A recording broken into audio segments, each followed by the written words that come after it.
Beste behin pairatu duen errepresio kasua salatu nahi dugu. Eta auziperatuei gure elkartasun osoa adierazi nahi diogu.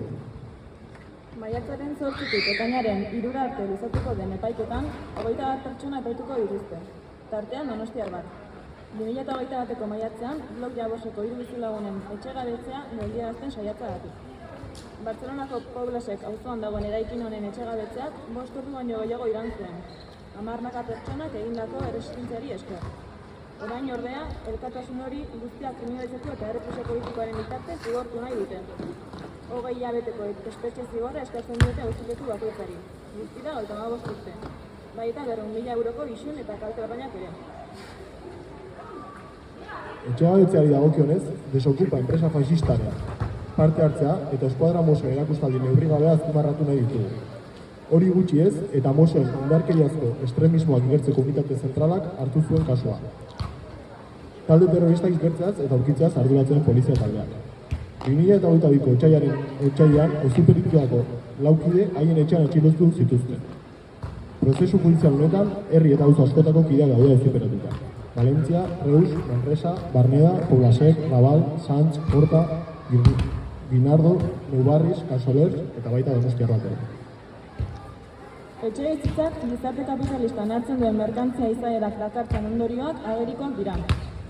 Errealitate hori ez da Bartzelonako errealitatea bakarrik.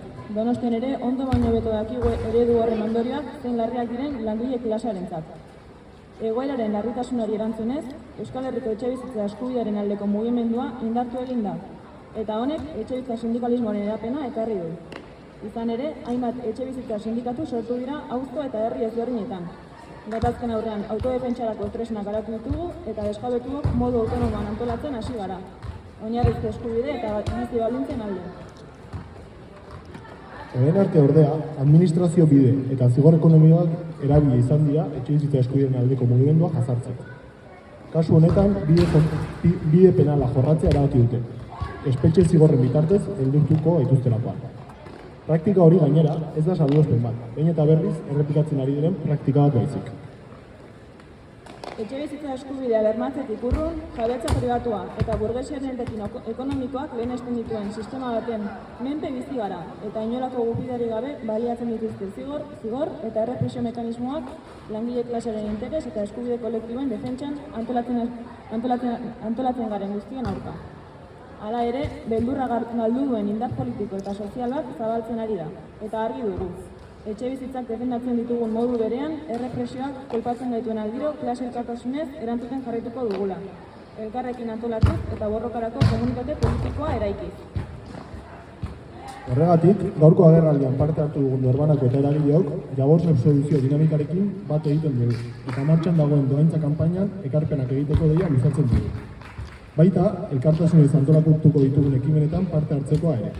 Apirilaren 24ean, ostegunean, 6etan, Letaman gaztetxean, etxebizitza eskubideen aldeko mugimendua eta errepresioa hitzaldia izango da. Eta ostean, pintxopotea, plater irekiekin girotua. Apirilaren 26ean, bestalde, elkartasun jaialdia burutuko dugu Moganbon.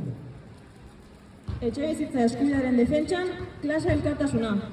Errepresiorik ez, absoluzioa auzipetuentzat.